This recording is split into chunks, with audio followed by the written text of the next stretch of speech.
हम लोग पूरा बिहार का खाक छानेंगे। इन लोगों का जो विचारधारा है, इस विचारधारा में अपना कुछ होने वाला नहीं है, आप सभी को पता है। क्योंकि आप लोगों को कहीं ना कहीं लगता होगा कि हम लोग का जो नौजवानों की आवाज है, तो आप लोगों को लगता होगा कि यहाँ पे सिर्फ नौजवानों की आवाज का ही आवाज उठेगा क्या? आप सबको अच्छा से मालूम है, जैसे प्रसाद जी बता रहे थे, चाहे कौन बाबा बोले, आप सभी को पता है कि धरती पे चाहे वो 50 साल के नेता भाषण देता हो या 60 साल के या 40 साल के, वो कभी नहीं बोलता है कि मैं बुड्ढा का नेता हूँ। वो बार बार एक ही बात बोलता है कि मैं युवाओं का नेता हूँ और मैं तो खुद युवा ही हूँ। इसी बात पे मैं आप लोग को एक शहर के माध्यम से शब्द बोलना चाहूंगा, खास करके हमारे युवाओं भाइयों के लिए, कि जुल्म करती जवानी भी नहीं मांगोगे, जुल्म करती जवानी भी नहीं मांगोगे, खून में अपनी रवानी भी नहीं मांगोगे। मेरे इस बिहार और भारत के नौजवान पे भरोसने वाले याद रखना, ये जब बेटा गरजेगा तो पानी भी नहीं मांगोगे। हम लोग का जो ये संगठन है, इसमें जो हम लोग का विचारधारा, ये सिर्फ हमारे युवाओं भाइयों का है। आप सभी को एक और बात बताऊंगा।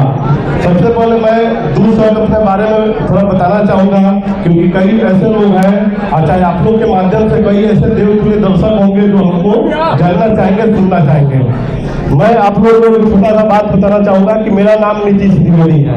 आप सभी को पता है कि मेरा नाम नीतीश द्विवेदी है और मेरा उम्र मतलब लगभग होने के 26 साल होने जा रहा है। आप सभी को बता दें कि इसके पहले मैं तो महाराजगंज विधानसभा, आप लोग देखे होंगे, महाराजगंज विधानसभा से निर्दलीय चुनाव लड़े थे और उन चुनाव के दौरान आप सभी को पता होगा कि मैं कई ऐसा यात्रा किया, चुनाव के पहले भी और चुनाव तक भी। आप सभी को पता है कि एक मैं यात्रा किया, जो यात्रा का नाम था जन आशीर्वाद यात्रा। उस यात्रा में लगभग मैं 1 लाख लोगों से अधिक 50 सभा किया और 1 लाख लोगों से अधिक लोगों से डायरेक्ट रूबरू हुआ। जब मैं वो सभा कर लिया, फिर उसके बाद मैं एक सभा किया नवनिर्माण यात्रा। उस यात्रा में मैं आप लोगों को बता दूं कि उस यात्रा में 10 दिन तक मैं अपना घर नहीं गए थे। 10 दिन तक जहाँ क्षेत्र में जहाँ जगह मिलता था वहाँ सो जाते थे, जो मिलता था खा जाते थे और 10 दिन तक सिर्फ अपनी जनता के बीच में बिताते थे।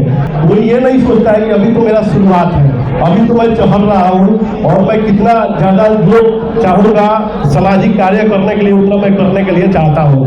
रही बात नौजवान की आवाज की, तो आप सभी को पता है कि ये नौजवान की जो आवाज संगठन है, इस संगठन में सबसे पहले मैं आप लोगों को बता दूं कि इसका आज हम लोग का प्रेस कॉन्फ्रेंस था। प्रेस कॉन्फ्रेंस इसलिए था कि कल हो गए हम लोग 19 महीना के लिए, मैं और मेरी पूरी टीम और हमारे जितना भी सामाजिक कार्यकर्ता है, जो हमारे टीम से नौजवान की आवाज के जितना भी युवा साथी रहेंगे, चाहे जितना भी कार्यकर्ता रहेंगे, सभी लोग 19 महीना तक हम लोग पूरा बिहार का खाक छानेंगे। अब आप सोचिएगा कि खाक छानना मतलब कई बात होगा, तो खाक छानने मतलब मेरा ये बात नहीं है। एक तरफ से समझिए, कई लोग बोलता है ना कि सदन में वो आदमी गरजना चाहिए जो कम से कम पढ़ा लिखा हो।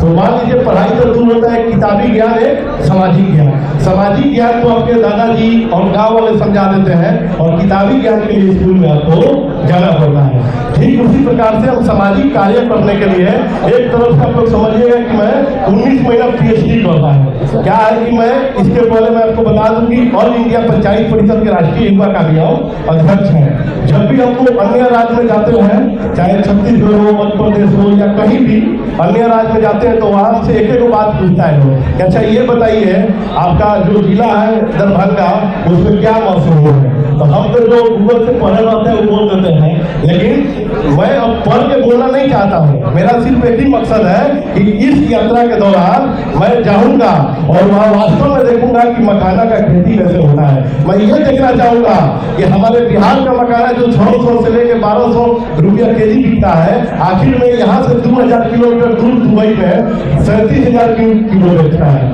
मुझे ये देखना है कि आखिर में हमारे मखाना अन्य राज्य में हजारों में क्यों बिकता है, आखिर में ऐसा क्या है।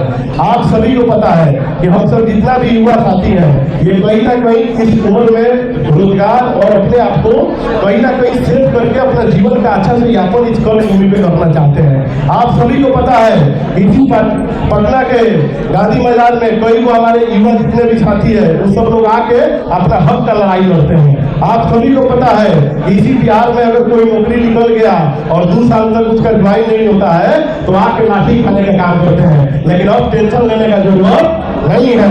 ये नौजवान की जो आवाज है ये आप सबका आवाज है। अगर आप लोग के साथ अगर लाठी खाना होगा तो हम लोग लाठी खाने के लिए भी तैयार है।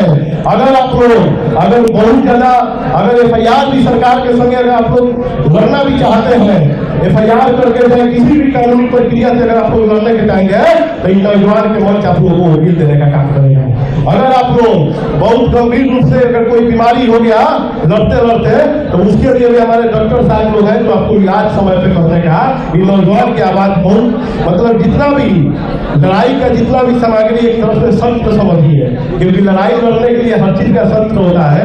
अब रही बात की आखिर में इन नौजवान के आवाज से हम लोग करेंगे क्या, तो आप सभी के पता है कि हम सब जितना लोग हैं अलग अलग विंग के हैं और अलग अलग विंग के भी बहुत सारा विंग है, क्योंकि अभी तो हम लोग आज चालू किए, इसका ऑफिस भी रहेगा।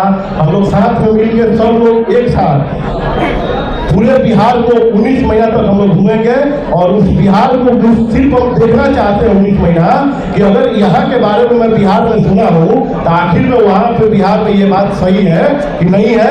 और आगे चल के अगर हमको मौका मिलेगा तो आप लोग देखिएगा कि सबसे पहले मेरा ये 19 महीना का जो यात्रा रहेगा और इस यात्रा के दौरान जो चीज मैं प्रैक्टिकल में देखूंगा उसी के बारे में आप लोग के पीछे मैं बोलूंगा। सर नीतीश द्विवेदी अपना पार्टी बनाने से पहले भी काम कर रहे थे, पार्टी बनाने की क्या जरूरत पड़ गई? देखिए आप सभी को पता है कि नीतीश द्विवेदी काम कर रहे थे महाराजगंज में, और जब हमको वोटवा नहीं आया तो जब हम पूछने गए कि आखिर में ये बताइए कि मुझे वोट क्या नहीं मिला, उन्होंने बोला कि नीतीश जी आप ऐसा जगह रहिए जहाँ पे कम से कम मैं आपको चुनूं तो आपके देखा देखी मुख्यमंत्री बने।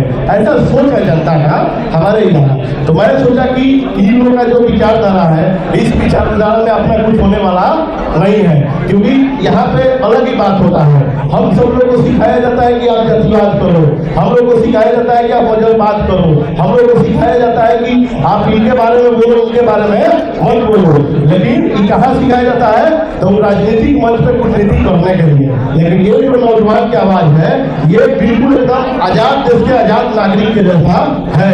यहाँ मैं आजाद हूँ, कुछ भी बोल सकता हूँ और कुछ भी कर सकता हूँ। अभी तो युवा हूँ, अभी तो पूरा उम्र करना है। एक सवाल है आपसे, दर्जन भर नेता इस तरह कॉन्सेप्ट पर काम किए, दादा प्रसाद भी लोग भरोसा कैसे करने के लिए? देखिए भाई, हम तो एक ही बात जानते हैं, हम नेता उसी को मानते हैं। हो सकता है कि मंत्री विधायक सांसद किए होंगे, मंत्री विधायक सांसद होना अलग बात है और नेता होना अलग बात है। हमारे अगर सीमांत का बात किया जाए तो डॉक्टर राजेंद्र बाबू नेता है, लोकनायक जयप्रकाश नारायण जी कोई पोस्ट में नहीं रहे, ना वो मंत्री रहे, विधायक रहे, ना सांसद रहे, लोकनायक जयप्रकाश नारायण जी। तो हम लोग इन लोग के मार्ग पर चलने वाले हैं। कर्पूरी ठाकुर जी आज उनका जयंती है, हम लोग भी याद करेंगे उनकी जयंती को, पुण्य तिथि है आज उनका पुण्य तिथि है। आप सभी को पता है उनके जो पुण्य तिथि है तो वो एक सामाजिक है। अगर मान लीजिए लोक नायक उनको बोला गया तो जन नायक कर्पूरी ठाकुर जी को भी बोला गया।